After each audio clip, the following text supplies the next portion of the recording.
چلیے آج کے اس جائزے کا آغاز سیدھا مدعے سے کرتے ہیں۔ دنیا اس وقت ایک انتہائی نازک موڑ پر کھڑی ہے۔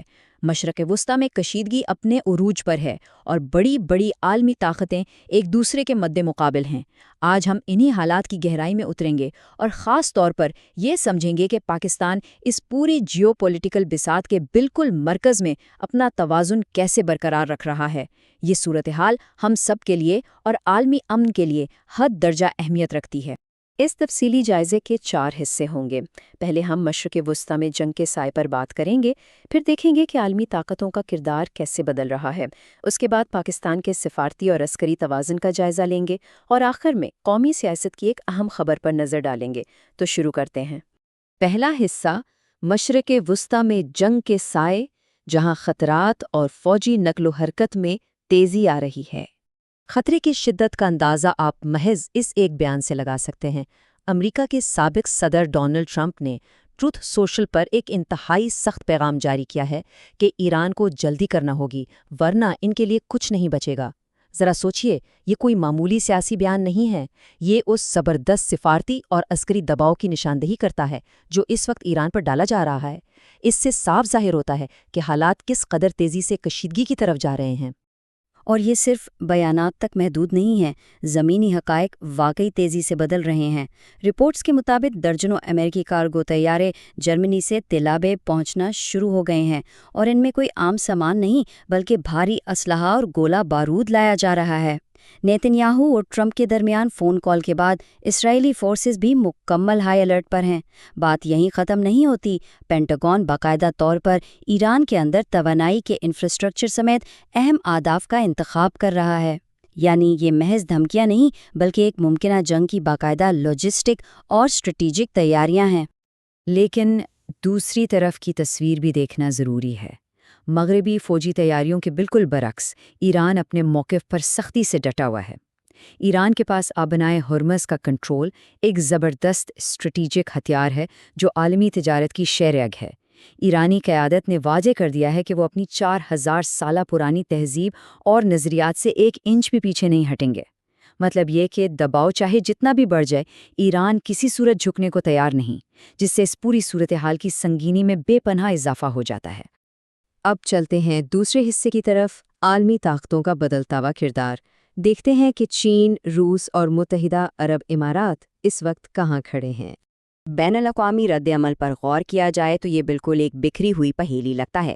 ایک طرف بڑی معاشی طاقت چین ہے، جس کی تمام تر توجہ $14 بلین کی تائیوان اسلحہ ڈیل کی وجہ سے امریکہ کو وارننگ دینے پر مرکوز ہے، اور وہ ایران کی براہ راست فوجی حمایت سے گریز کر رہا ہے۔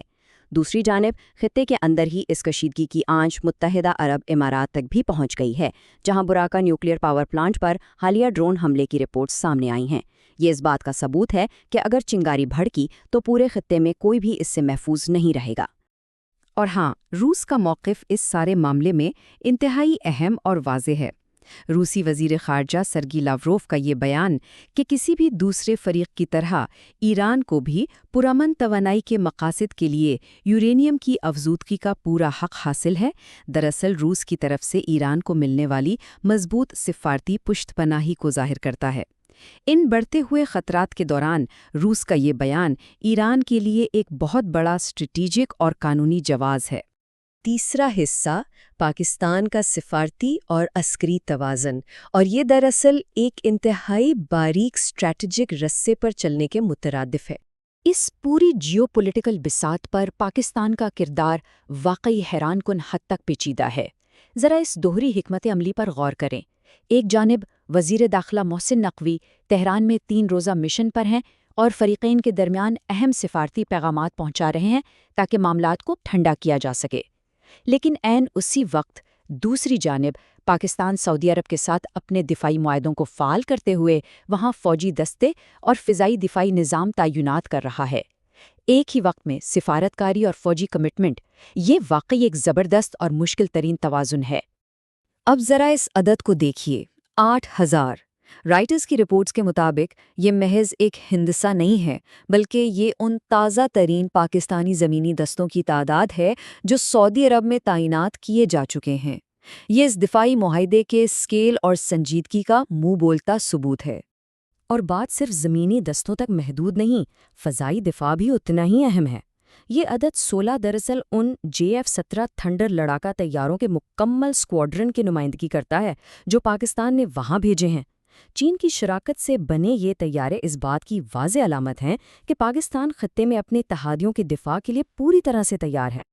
لیکن سب سے زیادہ حیران کن بات یہ ہے کہ بین الاقوامی رپورٹس کے مطابق یہ تعیناتی ضرورت پڑنے پر 1,00,000 اہلکاروں تک بھی جا سکتی ہے، اور اگر ہم ماضی میں وزیر دفاع کی جانب سے استعمال کی گئی ایٹمی چھتری کی اصطلاح کو اس تناظر میں دیکھیں تو یہ ایک بہت بڑا بیان بن جاتا ہے۔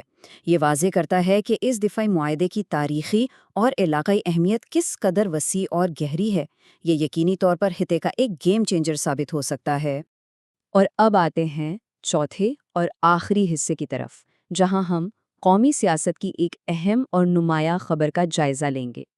حال ہی میں کراچی کی ایک عدالت کا واقعہ خبروں میں کافی نمایاں رہا۔ حقائق کے مطابق منشیات کیس کی ایک ملزمہ، جسے عام طور پر پنکی کے نام سے جانا جاتا ہے، عدالت میں پیش ہوئی۔ وہاں اس نے باقاعدہ اپنے مبینہ سیاسی گاہکوں کے نام ظاہر کرنے کی کوشش کی اور اس دوران راجہ پرویز کا ذکر کیا، جس کے فوراً بعد پولیس نے مداخلت کی۔ اس واقعے کے بعد حکومتی رد عمل بھی سامنے آیا۔ صوبائی وزیر شرجیل انعام میمن نے انتہائی محتاط اور غیر جانبدارانہ موقف اپناتے ہوئے واضح کیا کہ جب تک باضابطہ تفتیش مکمل نہیں ہو جاتی، محض الزامات کی بنیاد پر کسی کا نام پبلک کرنا مناسب نہیں ہوگا۔ یہ اس معاملے کے وہ ٹھوس اور غیر جانبدارانہ حقائق ہیں جو اب تک منظر عام پر آئے ہیں۔ تو ان سب باتوں کے بعد ایک سوال جو شدت سے ابھر کر سامنے آتا ہے وہ یہ ہے کہ ایک ملک جس کے اپنے اندرونی معاملات بھی توجہ طلب ہیں، وہ اتنے غیر مستحکم اور تیزی سے بدلتے ہوئے عالمی خطے میں یہ اسٹریٹجک توازن کب تک برقرار رکھ پائے گا؟ ایک طرف فعال فوجی تعیناتیاں اور دوسری طرف انتہائی نازک سفارتی پیغام رسانی۔ حالات جس تیزی سے کروٹ لے رہے ہیں، اس جیوپولیٹیکل بساط پر اگلی چال کیا ہوگی، یہ ہم سب کے لیے سوچنے کا مقام ہے۔ حالات پر نظر رکھیے گا کیونکہ یہ کھیل ابھی ختم نہیں ہوا۔